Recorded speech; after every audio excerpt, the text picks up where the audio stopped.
The United Nations and contemporary global governance. What is an international organization?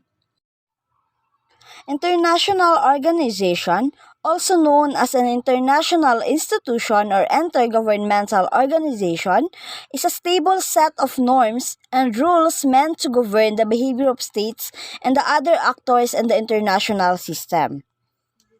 International organization is the process by which states establish and develop formal, continuing institutional structures for the conduct of certain aspects of the relationship with each other.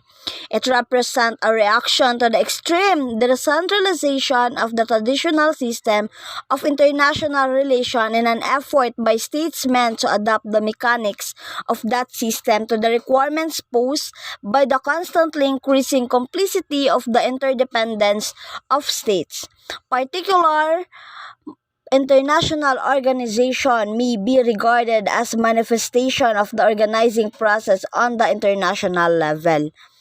So in short, the international organization is a government or people from the different countries working together to solve the issues. International organization have two types: intergovernmental organization or IGO, and the second is non-governmental organization or NGO. So first, let's talk about intergovernmental organization. The term intergovernmental organization or IGO refers to an entity created by treaty involving two or more nations to work in good faith on issues of common interest. And the absence of a treaty, an IGO does not exist in the legal sense. For example, the G8 is a group of 8 nations that have annual economic and political summits. IGO that are formed by treaties are more advantageous than a mere grouping of nations because they are subject to an international law and have ability to enter into enforceable agreements among themselves or with the states. Main goal of the intergovernmental organization was to build a mechanism for people around the world to work better in the areas of peace and security and tackle more economic and social issues. Because in today's era of increasing globalization and national interdependence, IGO plays a crucial role in the international political system and global governance. So the second one is non-governmental organization or NGO. Non-governmental organization are typically mission-driven advocacy or service organization in the non-profit sector. There are large and small NGOs operating around the world and organized for just about every imaginable purpose. The term coming from United Nations jargon to delineate between government bodies and private organizations is relatively modern. However, international NGOs like the International Committee of the Red Cross and the Anti-Slavery International have been in existence for more than 100 years. NGOs have contributed to the achievement of the defeat of apartheid in South Africa, the end of the dictatorship in Chile, the political transformation of the Philippines, the overthrow of the communist regimes in Central Europe, the creation of an international treaty prohibiting landmines, and the establishment of an international criminal court. So non-governmental organization, voluntary group of individuals or organization, usually not affiliated with any government, that is formed to provide services or to advocate public policy. Although some NGOs are for-profit corporation, the vast majority are non-profit organizations.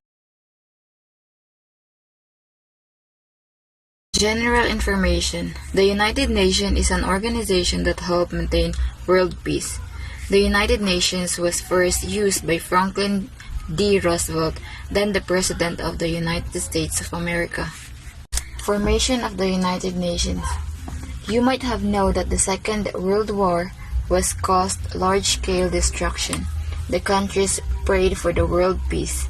The representative of 51 countries met at San Francisco in USA on October 24, 1945 and signed a charter. This charter created a new international organization, the United Nations Organization or UNO. 24 October is observed as the United Nations Day every year. Today, the organization has 193 member states. The headquarters of the United Nations are in New York.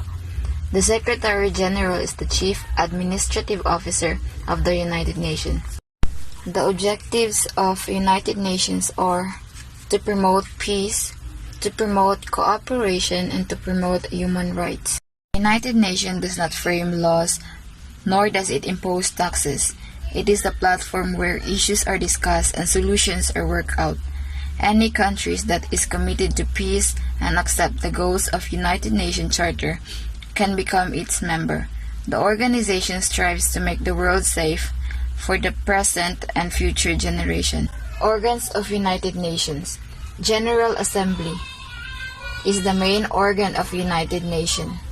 Each member state has one role in the General Assembly. It meets every year in September to discuss and debate issues on peace and security. Security Council, responsible for maintaining world peace and security. It has 15 members, 5 of which are permanent: the China, France, Russia, UK, and the USA. Economic and Social Council. The United Nations has created a network of agencies to help the poor, the sick, and the illiterate. The Trusteeship Council was established to supervise the administration of the trust territories of the world, which were not independent then. Now all of them have become independent. The trusteeship is no longer functional.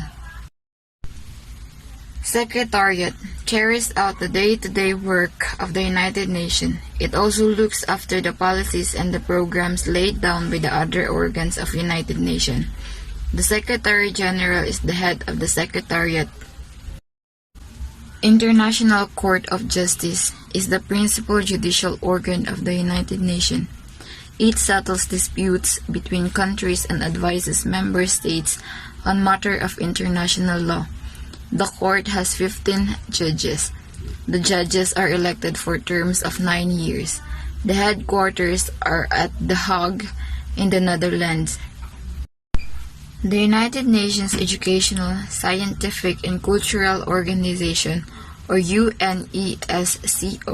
focuses on improving education worldwide. It also protects historical and cultural sites all over the world. The United Nations Children's Fund, or UNICEF, works for their children's rights, their development, protection, and survival. The World Health Organization, or WHO, promotes the general health of the people of the world. The Food and Agriculture Organization, or FAO, works towards removing hunger from the world. Its Latin motto is Fiat Panis, means let there be bread. The International Labour Organization, or ILO, works towards promoting opportunities that help people to find work. It also takes care of the rights of the people to work. The Philippines and United Nations.